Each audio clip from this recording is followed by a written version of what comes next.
Hi friends, ఇప్పుడు మనం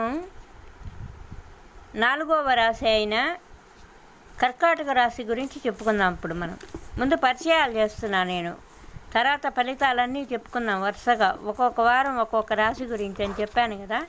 ఇప్పుడు మీలో ఎవరిది కర్కాటక రాశో, ఏ ఏ పేర్ల వల్ల ఏ ఏ నక్షత్రాలు కర్కాటక రాశికి సంబంధిస్తాయో నేను ఒకసారి చెప్తాను, వినండి.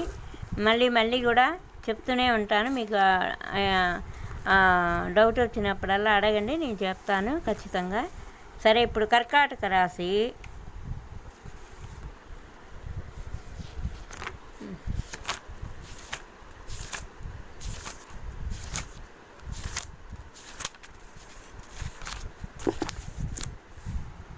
కర్కాటక రాశి పునర్వసు 1, 2, 3, 4 పాదాలు.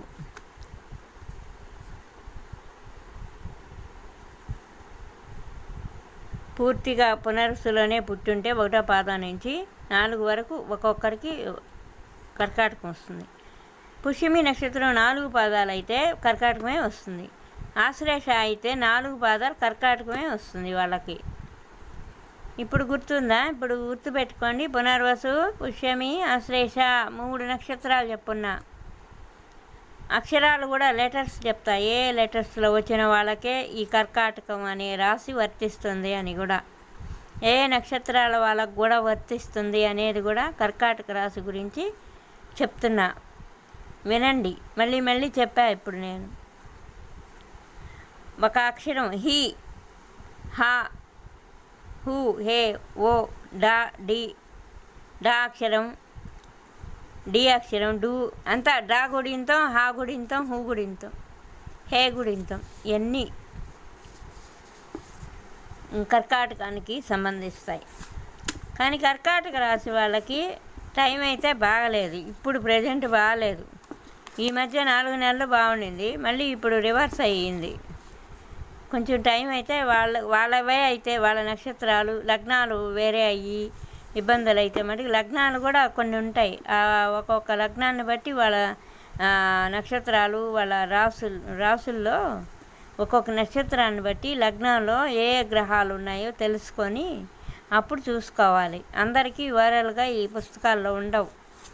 లగ్నాన్ని బట్టి, లగ్నానికి 1వ ఇల్లు లగ్నం అనుకోండి, ఆ లగ్నంలో ఏ గ్రహాలు ఉన్నాయి, మంచివి ఉన్నాయా, చెడు ఉన్నాయా, మళ్ళీ 2వ స్థానం లగ్నం నుంచి 2వ ఇల్లు, దాంట్లో ఏ గ్రహాలు ఉన్నాయి, అసలు ఏ లగ్నం, లగ్నాలు ఎన్ని, రాసులు ఎన్ని ఉన్నాయి, లగ్నాలు అన్నీ ఉన్నాయి. ముందు మీకు అన్నీ నేను వివరిస్తా, చెప్తా, తెలుసుకోండి, సంతోషంగా వినండి. నేనైతే ఈ వీడియోలు ఎట్ట పెట్టారు నాకు తెలియదు, ఎట్ట పెడుతున్నా నేను కూడా లెంత్ వీడియోలు.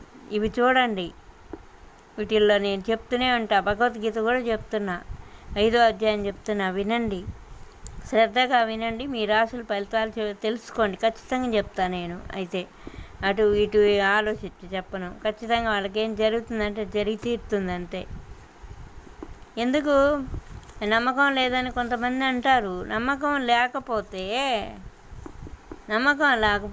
పలాని పండగ ఎప్పుడు, పలాని గ్రహణం ఎప్పుడు, పలాని వివాహ తిథులు ఎప్పుడు, ఇవన్నీ కొన్ని తిరుపతి పంచాంగం, ఇప్పుడు స్వాములు అయ్యవాళ్ళు రాస్తారు కదా పంచాంగాలు, అవన్నీ జరుగుతుంటేనే కదా రాస్తారు. లేకపోతే ఎట్లా మనకేమైనా నమ్మకం లేదు అంటే ఎట్టా? తప్పు కదా. ఇప్పుడు ముళ్ళున్నాయి అక్కడ పోవద్దు అంటే పోకుండా ఉంటే మంచిదే, కానీ ఉన్నాయని చెప్పి నువ్వు పోయి చూసేస్తావు. సరే, అంతెందుకు. ఇప్పుడు కాలువలోనో, లేకపోతే సముద్రంలోనో, లేకపోతే చెరువులోనో, లేకపోతే నదిలోనో నీళ్ళుంటాయి, నిండా ఉంటాయి. దాంట్లో సుడిగుండాలు ఉన్నాయిరా, మీరు పోవద్దు ఏట్లోకి అని చెప్తారు పెద్దవాళ్ళు. పెద్దవాళ్ళ మాట సద్ది మూట అన్నారు. పెద్దవాళ్ళు ఎందుకు చెప్పారు?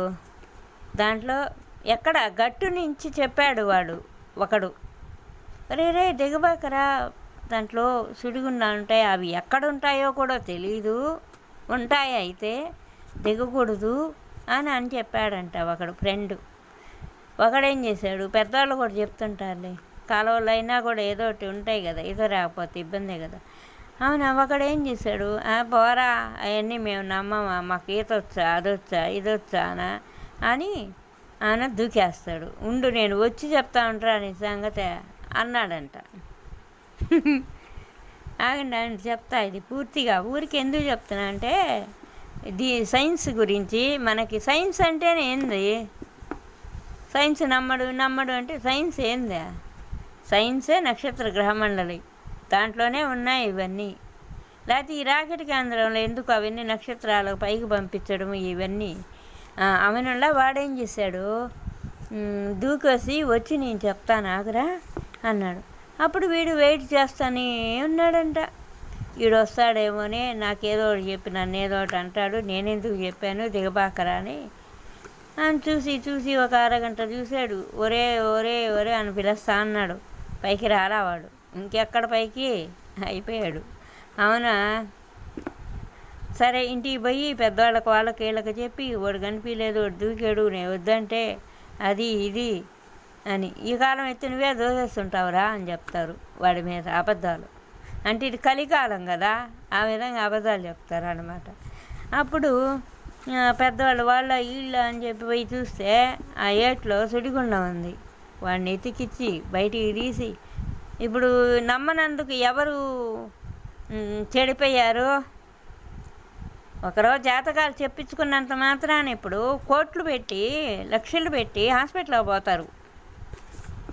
లక్షలు పెట్టి హాస్పిటల్కి పోరా, అక్కడ ఎంత అవుతాయి, ఎంత ఫీజు చచ్చినట్టు కట్టమంటే కడతారు.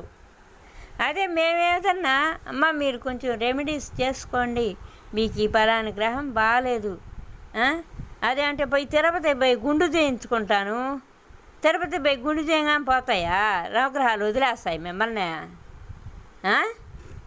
అవేం వదలవు. కాకపోతే వాటిని మనం ఇప్పుడు మన ఇంట్లో పిల్లలు ఇద్దరు ఉన్నారు, వాళ్ళని మనం కనిపెట్టాలా. వాడికి అన్నం పెట్టి వీడికి అన్నం పెట్టకుండా ఉంటే వాడికి కోపం వచ్చి సావనొక్కుతాడు, మనల్ని తల మీద బయలు కొడతాడు వాడు తల. అప్పుడు మనకు దెబ్బలు తగిలి మనం పోయి హాస్పిటల్లో పోవాలా, ఆ డబ్బులు అయిపించుకోవాలా. అదేదో వాడు చెప్పగానే వాడికి అన్నం పెట్టుంటే మనం బాగుండేది కదా. ఆ విధంగా ఇప్పుడు నవగ్రహాలు పట్టినప్పుడు, అంటే నవగ్రహాలు పట్టిన వాళ్ళకి తెలుస్తాయి ఆ కష్టాలు, అందరికీ ఎడ తెలుస్తాయి. ఆ పట్టేది కూడా నవగ్రహాలు ఎవరిని పడతాయో తెలుసా, మంచి వాళ్ళకే పడతాయి. ఏది నమ్మకం లేని వాళ్ళకి పట్టవయ్యి, నమ్మకం ఉండే వాళ్ళకే పడతాయి. అప్పుడు వాళ్ళ అనుభవంతో చెప్తారు మంచి వాళ్ళకి. మంచివాళ్ళు, అమ్మ నీకు ఇది జరుగుతుంది నీ నక్షత్ర ప్రకారం, నువ్వు పోయి చేసుకో అంటే ఒక్కరు కదలరు. అదే హాస్పిటల్లో ఏదైనా జరిగిందనుకో పోయి లక్షలు పెట్టేస్తారు. అవి వాళ్ళకి ఇవ్వడానికి మటుకు బాధలు పడతారా ఈ కాలమా? ఆ విధంగా సరే, కర్కాటక రాశి గురించి చెప్పాను.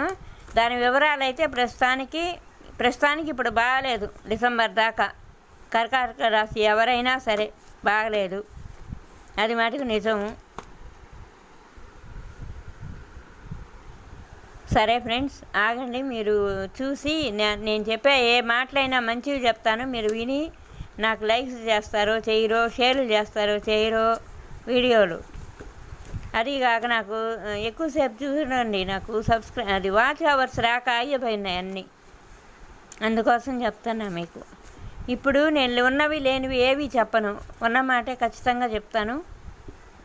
నా బిహేవియర్ అదే ఉన్నమాట ఖచ్చితంగా చెప్తా. జాతకాలు అయినా కరెక్టే చెప్తా, అంత మించి నేనేమి వాళ్ళు ఇచ్చే డబ్బులు ఇవ్వరు సరిగా, అంత చెప్తే ఇంత అంటారు, అది కూడా దాని గురించి కూడా కాదు, కానీ ఖచ్చితమైతే ఉంటుంది. ఇళ్ళకు కూడా వాస్తు కరెక్ట్గా ఉంటేనే మన జీవితాలు బాగుంటాయి, అది కూడా. కానీ ఇవన్నీ చాలామంది నమ్మరు, నమ్మే టైం వచ్చినప్పుడు నమ్ముతారు వాళ్ళే, మనం నమ్ము అంటే నమ్మరు. సరే, ఈ కర్కాటక రాశి అయిపోయింది.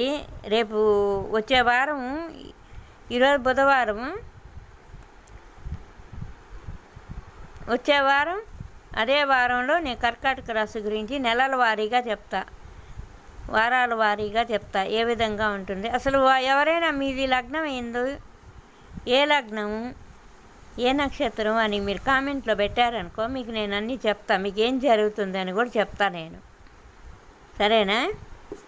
అది తర్వాత రేపు గురువారం సింహరాశి వాళ్ళు కాసుకోండి. రేపు సింహరాశి వాళ్ళకే చెప్తా, వాళ్ళ టైం అసలు ఎట్టుందో గందరగోళంగా. సరే చూస్తామా? Hi friends, hi bye.